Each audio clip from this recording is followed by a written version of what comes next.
దయచేసి సబ్స్క్రైబ్ చేయండి ప్లీజ్. అంటే నువ్వెంత నీ బతుకెంత అంటున్నారు.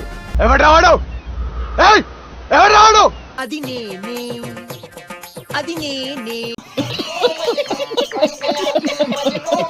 నాగబాబు గారు ఎంటర్ అవటం నేను సమర్థించరు. ఎందుకు ఎలాగంటున్నానంటే ఆయన పెద్ద తరహాగా ఉండి, ఆయనకు ఒక హోదా ఉండి, ఆయన ఒక ఎమ్మెల్సీ అయ్యి ఉండి మంచి మాటలు, సమాజానికి ఉపయోగపడే మాటలే చెప్పాలి గాని ఎందుకు పనికిరాడు. ఎవరన్నా చెప్తున్న వాళ్ళని అడ్డగించేలాగా మాట్లాడితే మంచి చెప్పేవాడు కూడా రేపు కనపడ్డాడు. స్ట్రోక్ మీద స్ట్రోక్.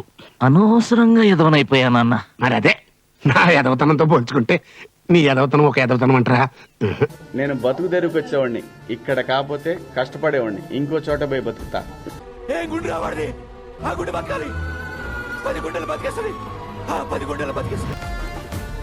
నేను ఎవరికి భయపడను.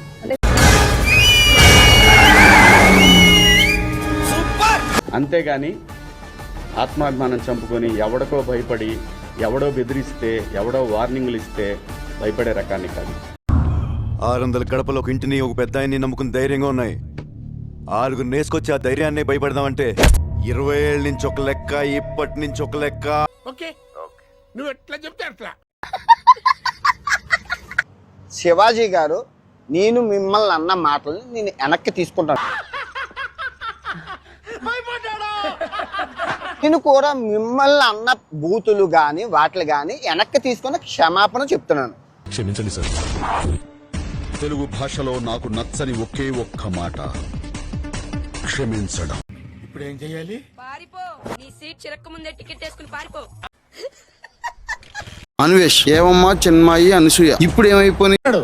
ఏంట్రా, ఏంటి ప్రాబ్లం ఏంటి? చెప్పరా, చెప్పకపోతే మాకు ఎలా తెలుస్తుంది? చెప్పా. రీసెంట్ గా శివాజీ గారు స్టేజ్ మీద సామాన్లు అనే 2 వర్డ్స్ వాడితేనే ఇంత చేశారే మీరు. థ్యాంక్స్ అండి. కంగారు పడకండి, మా వాడికి పొగర్తికి తిట్టుకు తేడా తెలియదు. ఈ నాన్ వేషనల్ వ్యక్తి బయటకు వచ్చి ఆ ఫ్రూట్స్ సంథింగ్ ఇలా ఇలా చూపించి వల్గర్ గా మన దేవుడి గురించి మాట్లాడారు. ఇప్పుడు ఏమైపోయింది? మీ మహిళా సంఘాలు, మనోభావాలు, భావోద్వేగాలు, మీరు రియాక్ట్ అవ్వాలి కదా ఇప్పుడు దీనికి కూడా. కామెంట్ ఏంటి? గదైతే నేను ఖండిస్తాను. అంటే అంటే ఏంటి? ఖండిస్తున్నాం అంతే. కన్నా చంపేద్దారా, వీళ్ళంతా మారరా. ఎవడైనా కానీ శివాజీ గారిని మీరు అనకండి. శివాజీ గారు అన్న దాంట్లో తప్పు లేదు. మంచి ఉంటే తీసుకొని, చెడు ఉంటే ఉంది సార్. జనం ఉడుకుతున్నారు, అక్కడక్కడ కాలిన వాసన కూడా వస్తుంది. వాస్తవంగా శివాజీ గారు అన్న దాంట్లో తప్పే లేదు. వినపల్లా సరిగ్గా చెప్పు. తప్పు మాదే, ఓకేనా? గుడ్.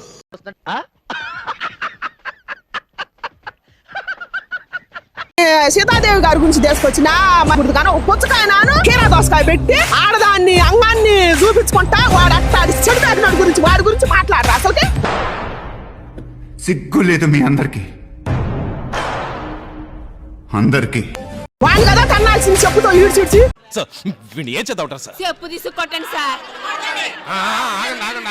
మరి వాడి గురించి ఎందుకు మాట్లాడతలేదు? ఈ కమిషన్ ఎందుకు అవుతుంది? వాడిని ఆనించి ఎందుకు గుంతకు రావట్లేదు? ఇప్పుడు మాట్లాడాలి కదా. నాగబాబు గారు మాట్లాడాలా, ప్రకాష్ రాజ్ గారు మాట్లాడాలా, అనసూరి గారు మాట్లాడాలా, సినిమయ్య గారు మాట్లాడాలా, వీళ్ళంతా సృష్టికర్తలు ఇప్పుడు మాట్లాడాలి కదా. ఎందుకు ఎలా అన్నాడు అనకూడదు కదా. అయితే సుత్తివు ఇప్పుడు మాట్లాడరా, మాట్లాడు. నోటి నుండి మాట్లాడలేదే, నోరేదే, వాగిన నోరేదే. మనమేమో శుభ్రంగా అవయవాలు విప్పుకుని ఇష్టం వచ్చినట్టు తిరుగుతూ, పైగా ఇక్కడ మంచి ఈ ఖాళీలు కనపడేలాగా ఇంకా కటింగ్లు చేయించుకుని ఇల్లాళ్ళండి. పెళ్ళైన వాళ్ళు విడుదొంపదగా, పెళ్ళైన వాళ్ళు 40 ఏళ్ల వాళ్ళు. ముందేమో పావు కటింగ్, వెనకాల అర కటింగ్. ఎవరికి ప్రదర్శనలు? అవునరా.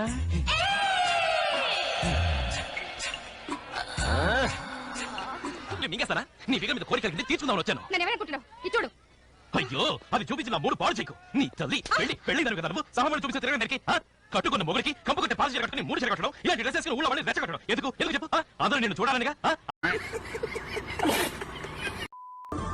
సమాజాన్ని మనం దృష్టిలో పెట్టుకుని మన పద్ధతి మనం మార్చుకోవద్దా? ఈ మాట ఎవరన్నా చెబితే నేరస్తులా? మీద పడి కరిచేయడం ఆడవాళ్ళు. నన్ను గర్వణ చూస్తాను నేను. అందరూ నేను కోరుకోవాలనిగా. ఏం చేయమంటావు? నాకు నిన్ను చూసి కోరిక కలిగింది, అందుకే ఆశగా వచ్చాను. ఇలాంటి డ్రెస్సులు వేసుకుని తిరిగితే టీచ్ చేయరా? నిన్నొకడు టీచ్ చేస్తున్నాడంటే ముందు నువ్వు ఎలా ఉన్నావో చూసుకో. అందమనేది దాచే కొద్దీ పెరుగుద్ది, విప్పే కొద్దీ తరుగుద్ది. ఆలోచన చేయాలి. కనీసం ఏం చేస్తున్నాం, ఎలా బతుకుతున్నాం, సమాజం ఎలా ఉంది, దాన్ని బట్టి తీసుకోవాల్సిన జాగ్రత్తలు. అతి ప్రాచీనమైన వాదన ఎంత తప్పు, ఈ అతి నవీనమైన వాదన కూడా అంతే తప్పు. బట్టలు లేకుండా బజార్లో తిరుగుతున్నారంటే ఇష్టం రా నువ్వెవడు అడగడానికి మగజాతి వజ్రానికి రిప్లై ఇస్తావా? లేదు, ఆగు, ఆగే ఆగే పంచాలి.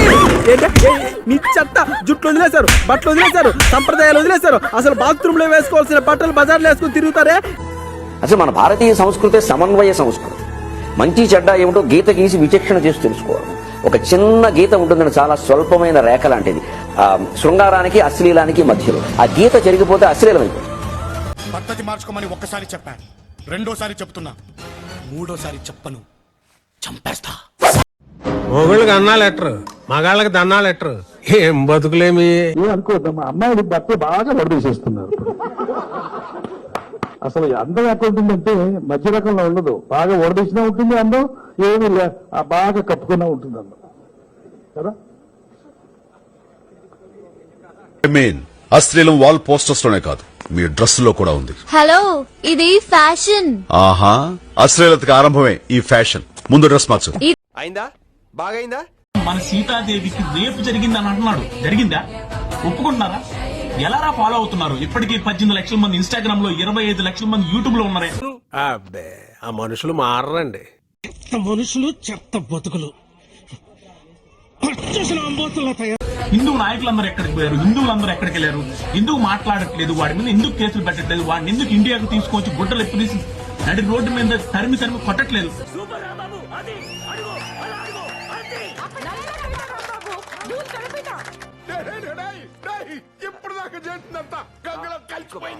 ఈ రోజు మమ్మల్ని ఐటెం గాళ్ళు అంటావరా?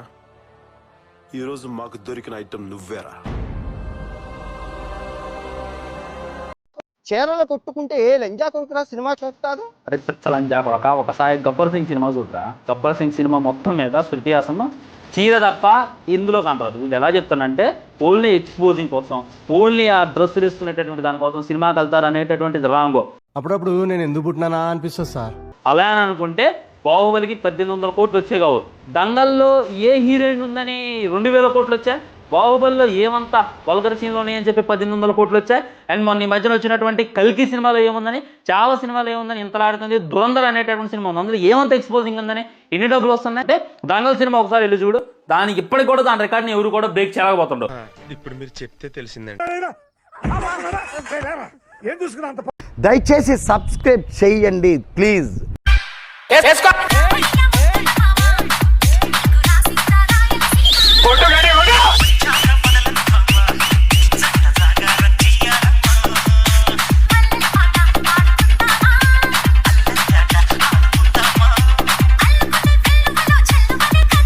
DJ Abhi Smiley.